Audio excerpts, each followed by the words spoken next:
I'm Marge Kinney. Welcome to the Marge Kinney Art Show. This is kind of a mountain day, so we're going to paint waterfalls. Enjoy.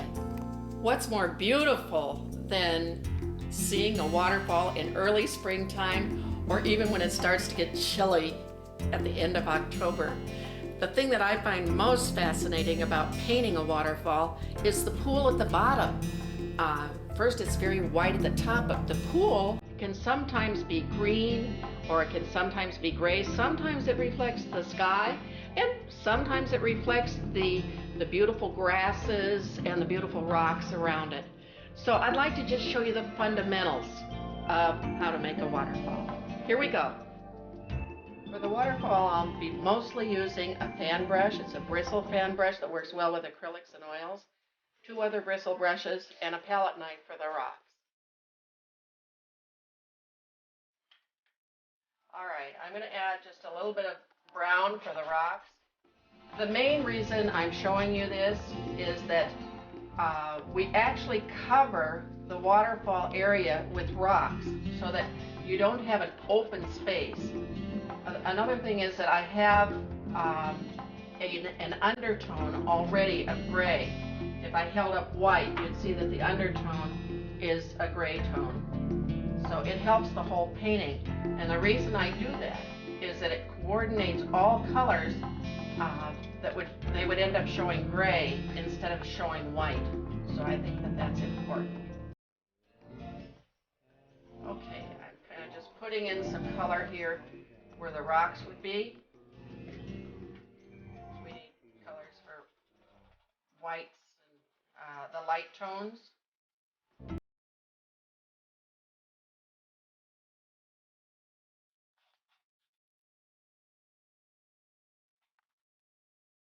Okay, and in this area is where the waterfall will be, so I'm going to just hit that with some additional dark color.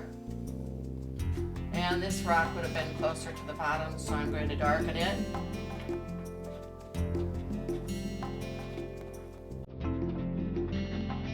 Okay, here we go. I take the fan brush and load it with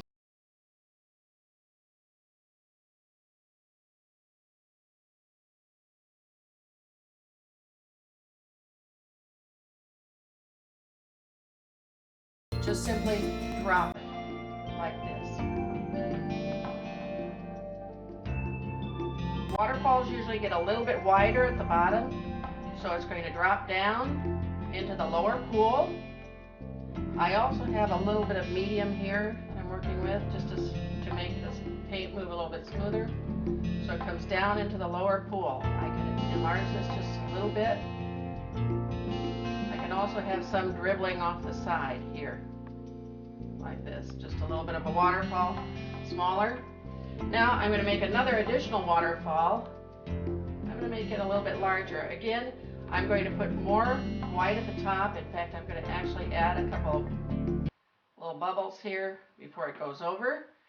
I add this at the top, a little white there. And again, I drop the waterfall like this. Just drop it down. Oh, it's kind of pretty. What do you think, Sam? Start the music. Nice, nice. Okay, now we make a puddle where it comes into the bottom area. Now usually it has a little bit of black backsplash, so let's just splash a little in the back here of the back of the pool where it's kind of hitting up. But let's say that's not the end of the waterfall. Let's move it on a little bit more. It comes across here and there's still another secondary waterfall. So we drop down again into the second pond. And here, why don't we just have one come over here and we'll drop down again here. And when you can see the dark through it, see how pretty that is? So now we again make a second pool underneath like this. And we're going to make a little connecting pool with this one as it comes over to here, right behind the grass. All right, at that point then, we'll just add a little bit more green in front of this now that we have that done. We have our water in there. We'll add some grass and some grasses just here, so it kind of makes that interesting. Now usually it comes up over the edge on the area closest to you. So it makes it look more natural. You can kind of feed it in here, like this.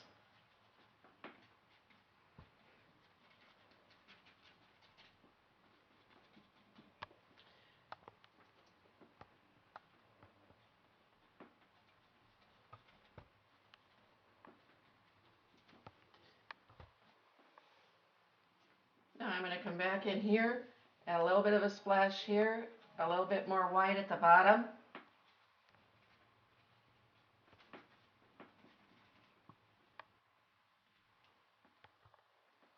Looks like we have an upper fall and a lower fall in this mountain area. Okay.